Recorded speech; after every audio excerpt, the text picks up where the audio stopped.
Hi friends, என்ன பார்க்கும்போது நான் கூறுதா? வாங்க எப்படி செய்யலான்னு பார்க்கலாம். ஃபஸ்ட்டு குக்கரில் துவரம் பருப்பு எடுத்துக்கணும். காரத்துக்கு ஏற்ற பச்சை மிளகாய், தக்காளி கொஞ்சம் எக்ஸ்ட்ரா சேர்த்தா நல்லாயிருக்கும். வெங்காயம், பூண்டு, அப்புறம் கீரை நல்லா அலசி சேர்த்துக்கணும். சேர்த்துட்டு நல்லா க்ளீனாக இருக்கணும், மண்ணெல்லாம் இருக்கும், அதனால் க்ளீனாக வாஷ் பண்ணி போட்டுக்கணும். எல்லாத்தையுமே மஞ்சத்தூள் போட்டுக்கணும். அதில் கொஞ்சம் தண்ணி ஊற்றிக்கணும். நல்லா மூடி ஒரு 3லேருந்து 4 விசில் விட்டுட்டா நல்லா பருப்பு நல்லா வெந்து வந்துடும். பருப்பு வெந்ததும் அதை எடுத்து கடைஞ்சி எடுத்துக்கணும்.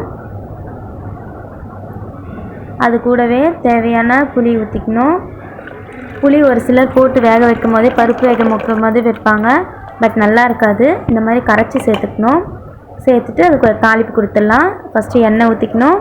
அதில் 2 காஞ்ச மிளகாய் சேர்த்துட்டு உப்பு சேர்த்துட்டு நல்லா வறுத்துக்கணும். ஒரு அரை வெங்காயம் கட் பண்ணி எல்லாம் சேர்த்துட்டு நல்லா பொன்னிறமாக ஆகிற வரைக்கும் வதக்கிட்டே இருந்தால் டேஸ்ட்டும் ஸ்மெல்லும் செம்ம டேஸ்ட்டாக இருக்கும். ட்ரை பண்ணி பாருங்கள். அதில் கரைஞ்சி வச்ச கீரையை எடுத்து ஊற்றி நல்லா மிக்ஸ் பண்ணணும். மிக்ஸ் பண்ணி எடுத்தால் சூப்பர் டேஸ்டியான ஒரு சிறுகீரை கடையில் ரெடி. சாதத்துக்கு செம்ம டேஸ்ட்டாக இருக்கும். ட்ரை பண்ணி பாருங்கள். பிடிச்சிருந்தால் லைக் பண்ணுங்கள்.